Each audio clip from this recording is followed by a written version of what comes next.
આજે આંતરરાષ્ટ્રીય યોગા દિવસને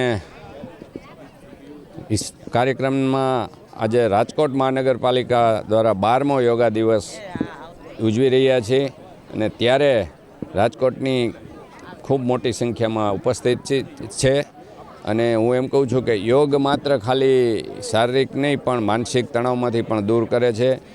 યોગ આપણા વડાપ્રધાન નરેન્દ્રભાઈ મોદીએ આખી દુનિયાને યોગ માટે પ્રેરણા આપી અને યુનોમાં પણ યોગની આપણી પ્રણાલિકા મુજબ સ્વીકારવામાં આવ્યા છે અને આ યોગથી આરોગ્ય સારું રહે અને વિકસિત ભારત માટે સમગ્ર ભારત દેશના નાગરિકો આરોગ્યથી તંદુરસ્તીથી વિકસિત ભારત બનાવવા માટેની એક આપણી પ્રેરણા છે.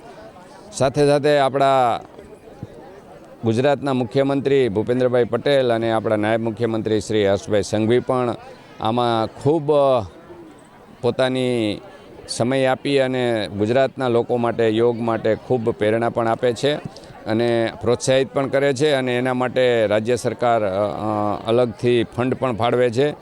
એનો મુખ્ય ઉદ્દેશ એ છે કે ગુજરાતનો દરેક નાગરિક આરોગ્યમય થાય અને આરોગ્યમયથી ગુજરાત વિકસિત બને અને યોગથી ઘણા શરીરમાં ફાયદા પણ થતા હોય છે.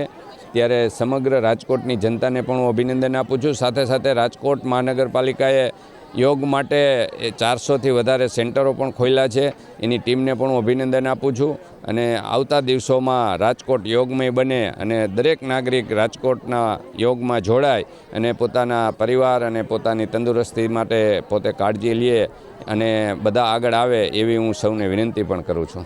ભારત દેશના વડાપ્રધાન શ્રી નરેન્દ્રભાઈ મોદીએ 2014માં વડાપ્રધાન બનતા વેત જ સમગ્ર વિશ્વમાં ભારતની નોંધ લેવાય, ભારતની સૌથી પ્રાચીન અભ્યાસ પદ્ધતિની નોંધ લેવાય એવું એક કાર્ય કર્યું. એ છે સમગ્ર વિશ્વમાં 21 જૂનને યોગ ડે તરીકે જાહેર કરવાનું.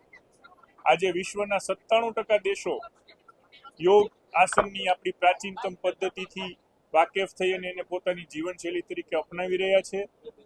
21 જૂનનો દિવસની પસંદગી પણ એટલે ખાસ છે કે ઘણા વિશ્વના ભૂભાગમાં સૌથી લાંબો દિવસ હોય છે.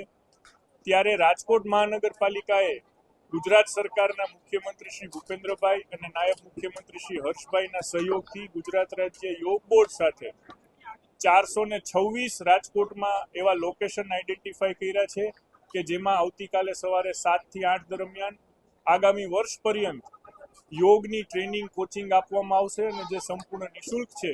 રાજકોટના સૌ શહેરીજનોને વિનંતી છે કે આપ તમારા નજીકના યોગ સેન્ટરનો મુલાકાત લઈ અને યોગને તમારી જીવનશૈલી બનાવી અને જે આ વખતે હેલ્ધી એજિંગનો જે કન્સેપ્ટ છે એ કન્સેપ્ટને જીવનમાં ઉતારીને આપણે સૌ આપણી પ્રાચીન પદ્ધતિને અપનાવી નિરોગી રહીએ.